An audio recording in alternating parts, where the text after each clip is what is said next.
Hey everybody, Sean from Media Assault here. I apologize, it's been a while since I've done a video, but this time out I'm going to be doing a review of 2013's Man of Steel, one of my personally most anticipated films of the year and of the summer.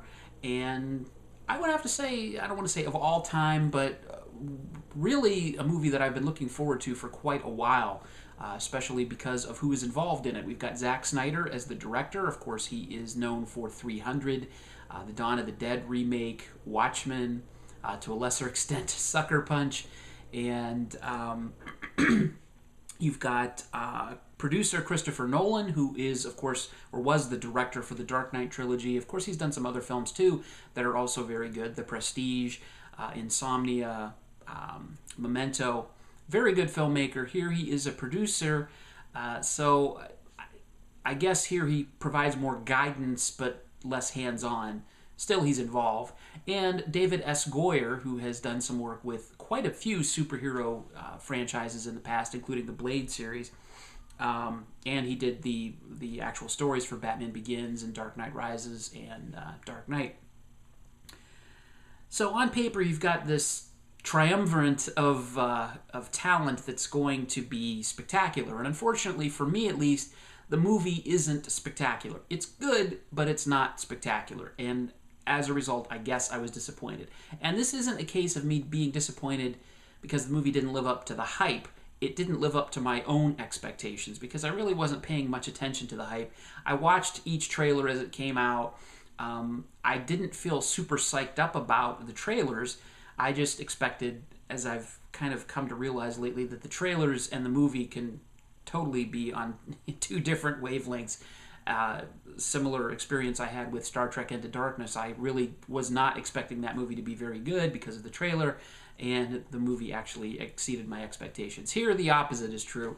The trailer made me think that the movie was going to be okay, and the movie is just okay. First, the good stuff.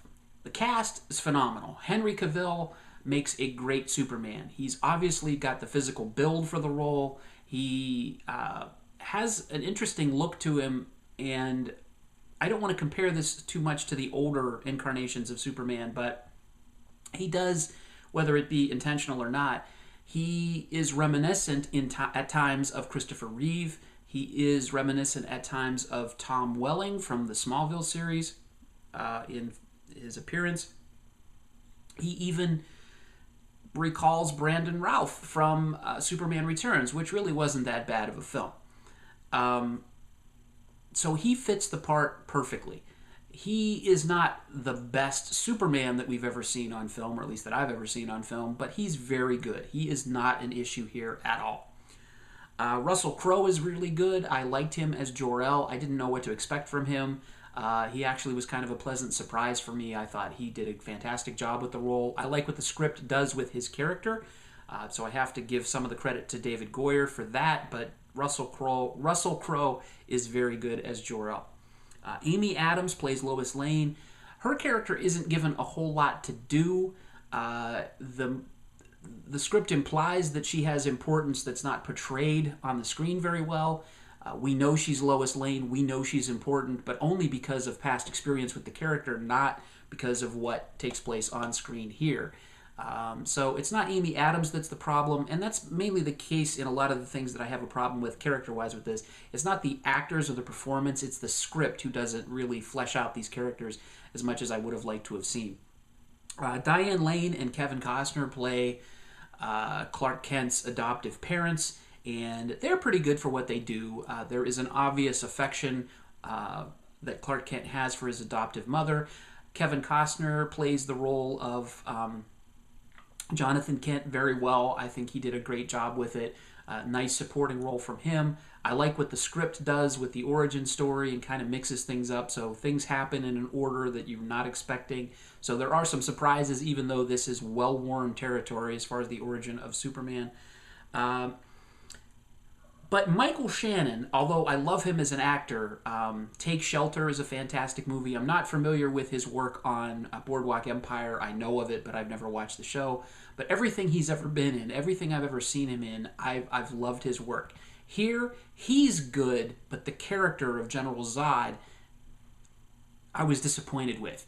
It lacked, and again, I don't want to compare the older versions to this one too much, but in this particular case, I became familiar with General Zod as a result of Terrence Stamp's portrayal of him in Superman and Superman 2, and he portrayed sort of this elegant confidence and power, and he was evil, but he wasn't loud about it. He wasn't a screamer. Michael Shannon's Zod, again, this is the script's fault, not Shannon's fault, is whiny and shrill, and he sounds like he's not very confident in the fact that he's a powerful guy, that he has to whine and scream all the time that he's not getting his way. That's how he came off to me.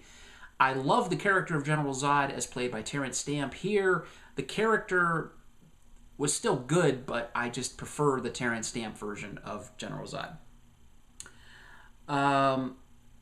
Later on in the film, and I'll kind of transition into the bad stuff since I started with the portrayal of Zod, later on in the film, we get into the action portion of the show. And the battles between Superman and General Zod and General Zod's cohorts, they go on and on forever. They're very tiresome after a while. Spectacular visuals, don't get me wrong. But when you've got two equally matched, in terms of strength, characters with no real weaknesses, or weaknesses that are easily overcome or are overcome in this film with simple plot devices, they battle to a standstill for what seemed like the half of the movie, an hour or so. I didn't time it, but there's just this tremendous amount of property damage and what I would assume would be a lot of people dying, and nobody bats an eye. And this isn't the Superman that I know. The Superman that I know is concerned with the well-being of the people of Earth. That is hinted at in this film, but the amount of destruction and devastation that takes place as a result of these titanic forces of strength from Zod and I can't remember the name of his female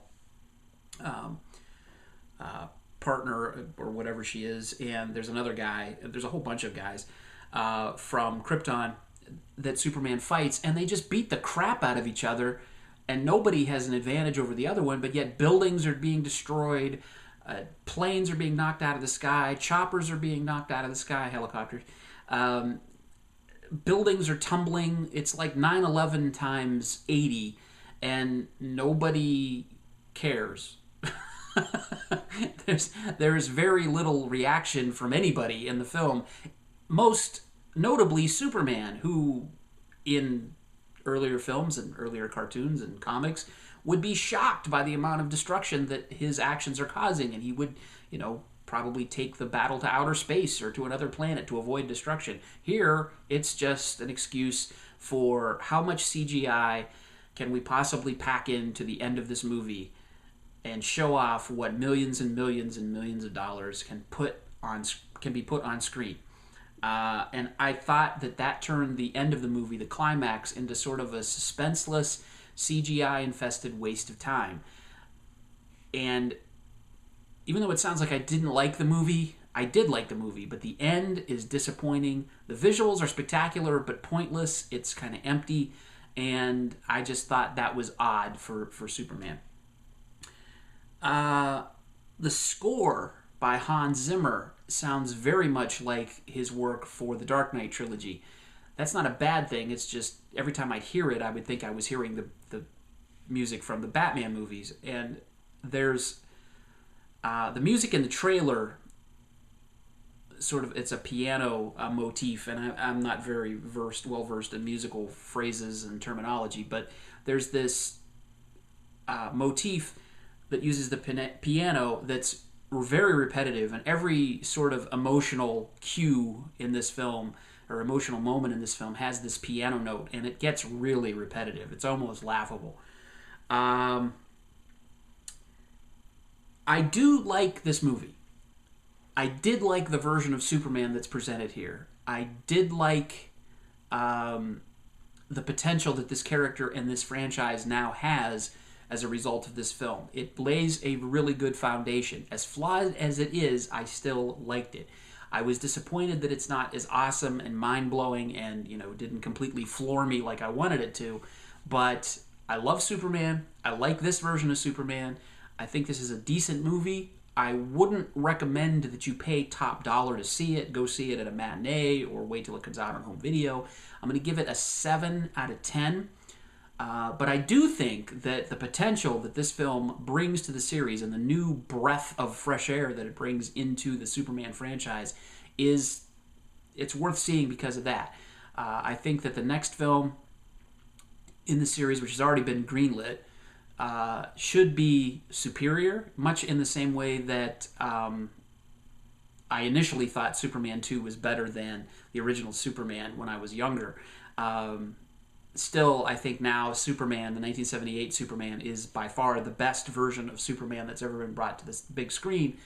But there is a lot of potential for the next entry in the Superman trilogy, which I guess it will be, or the Man of Steel trilogy, if you want to call it that. Should be pretty freaking amazing. I'm hoping.